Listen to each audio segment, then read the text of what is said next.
कहा जाता है कि देशभक्ति सिर्फ सरहद पर नहीं, व्यवस्था के भीतर भी दिख सकती है। और जब सत्ता का सबसे ऊंचा पद खुद सादगी का रास्ता चुन ले, तो उसका संदेश पूरे सिस्टम तक पहुंचता है। देश का सबसे बड़ा काफिला अब आधा होने जा रहा है, और फिजूल खर्ची से बचने का संदेश आम जनता से लेकर सरकार के हर महकमे तक है, क्योंकि प्रधानमंत्री नरेंद्र मोदी ने अब सरकारी खर्च और दिखावे पर बड़ी कटौती की शुरुआत खुद से करने का फैसला लिया है। नमस्कार, आप देख रहे हैं आपका अपना न्यूज चैनल सत्य सर्वोच्च न्यूज, और मैं हूं सोम।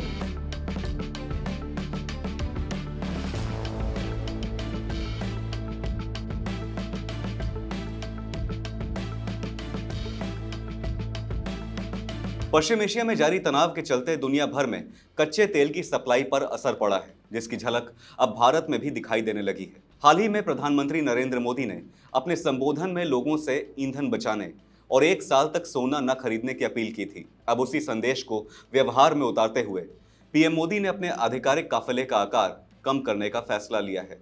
इसे मितव्ययता और संसाधनों के जिम्मेदार इस्तेमाल की दिशा में एक प्रतीकात्मक लेकिन अहम कदम माना जा रहा है, ताकि सरकार के अन्य मंत्री और अधिकारी भी इससे प्रेरणा लें। सूत्रों के अनुसार पीएम मोदी ने स्पेशल प्रोटेक्शन ग्रुप यानी एसपीजी को निर्देश दिया है कि उनके काफिले में चलने वाली गाड़ियों की संख्या लगभग 50% तक कम की जाए। इसके साथ ही केंद्र सरकार के कई विभागों में भी खर्च कम करने और सादगी अपनाने की तैयारी शुरू हो गई है। रिपोर्ट्स के मुताबिक प्रधानमंत्री के काफिले में अभी करीब 90 से ज्यादा वाहन चलते हैं। इनमें सुरक्षा वाहन, जैमर, एम्बुलेंस, कम्युनिकेशन यूनिट और कई बैकअप गाड़ियां शामिल होती हैं। अब इस संख्या को घटाकर लगभग आधा करने की योजना बनाई जा रही है।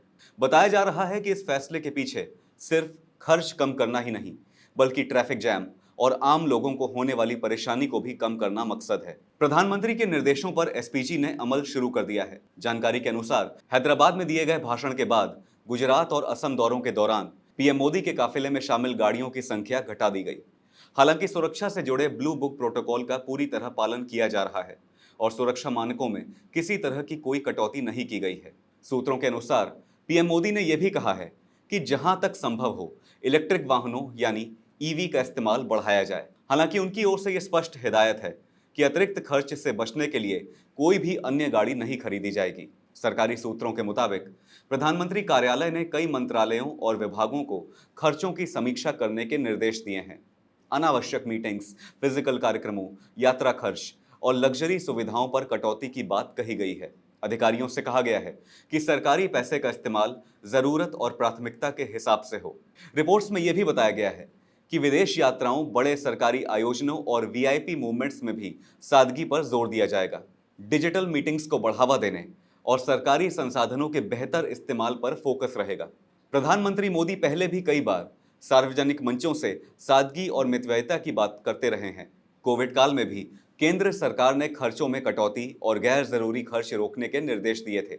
लेकिन इस बार खास बात यह है कि शुरुआत सीधे प्रधानमंत्री के अपने काफिले से हो रही है। जानकारी के मुताबिक सरकार इस कदम को प्रैक्टिकल ऑस्टेरिटी यानी व्यवहारिक सादगी के तौर पर पेश करना चाहती है। संदेश साफ है कि अगर खर्च कम करने की जरूरत है तो उसकी शुरुआत सबसे ऊपर से होनी चाहिए। सरकारी सूत्रों के मुताबिक आने वाले दिनों में कई मंत्रालय और विभाग भी खर्च कम करने के उपाय अपना सकते हैं। इनमें कर्मचारियों को मेट्रो जैसे सार्वजनिक परिवहन का ज्यादा इस्तेमाल करने, कार पूलिंग अपनाने और बड़े सरकारी आयोजनों से बचने के लिए प्रोत्साहित किया जा सकता है। इस फैसले को लेकर राजनीतिक और प्रशासनिक गलियारों में भी चर्चा तेज हो गई है। कुछ लोग इसे आम जनता से जुड़ने वाला कदम बता रहे हैं, तो कुछ इसे प्रशासनिक सुधार और संसाधनों के बेहतर प्रबंधन की दिशा में बड़ा संकेत मान रहे हैं। इस मामले पर आपके क्या विचार हैं? कमेंट्स में हमें जरूर बताइएगा। फिलहाल के लिए इस खबर पर इतना ही। देश और दुनिया की बड़ी और अहम खबरों के लिए बने रहिए सत्य सर्वोच्च के साथ। लाइक, कमेंट, शेयर और सब्सक्राइब करना न भूलें। अपना और अपनों का ध्यान रखें। धन्यवाद। जय हिंद।